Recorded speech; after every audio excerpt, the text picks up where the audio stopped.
Hai Bun, di video kali ini aku akan membuat gemblong ketan putih yang rasanya enak, manis, dan legit tapi nggak bikin enak. Teksturnya chewy dan lembut, jadi kalau Bunda penasaran dengan resepnya, tonton video ini sampai selesai ya. Oke, langkah pertama di sini aku sudah siapkan tepung ketan sebanyak 400 gram, kelapa parut. Lalu tambahkan juga setengah sendok teh garam, aduk semua bahan sampai tercampur merata. Tambahkan juga air hangat, bisa diganti dengan santan hangat ya Bun, kalau hasilnya mau jauh lebih enak. Memasukkan air hangatnya sedikit demi sedikit aja, ini agar mengaduknya lebih mudah, aku pakai tangan saja ya. Aduk adonan gemblongnya sampai tercampur merata, sampai tidak ada bahan yang menempel di tangan.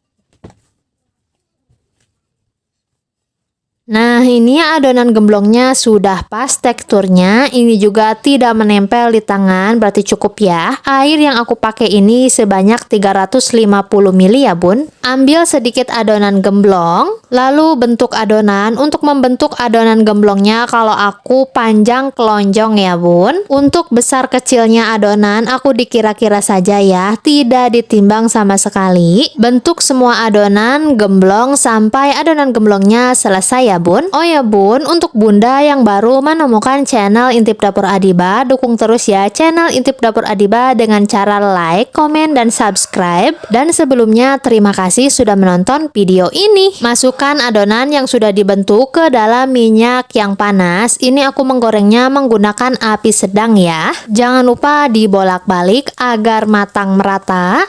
Untuk semua bahan, semua takaran sudah aku tulis jelas di kolom description box, jadi tinggal dicek aja ya. Untuk adonan gemblongnya ini sudah matang, lalu angkat dan tiriskan. Goreng sisanya sampai adonan gemblongnya habis ya. Lanjut, masukkan 8 sendok makan gula pasir, 10 sendok makan air putih, dan setengah sendok teh garam. Lalu aduk sampai tercampur merata. Lalu masak air gula karamel sampai agak kental ya. Untuk apinya aku pakai api sedang cenderung kecil ya. Kalau air gulanya ini sudah agak mengental, masukkan gemblong yang sudah digoreng tadi. Aduk sampai gulanya itu menempel ke dalam gemblong. Di posisi kayak gini, ini harus terus sambil aduk ya, agar gulanya itu benar-benar menempel ke gemblong. Kalau gulanya sudah menempel, lalu angkat dan sajikan. Jadi deh, gemblong ketan putihnya sudah jadi, siap untuk dinikmati. Soal rasa jangan diragukan lagi, kue tradisional yang satu ini tuh rasanya enak banget, legend gitu. Untuk teksturnya ini chewy tapi lembut, pokoknya wajib banget dicobain resepnya. Terima kasih sudah menonton, bye.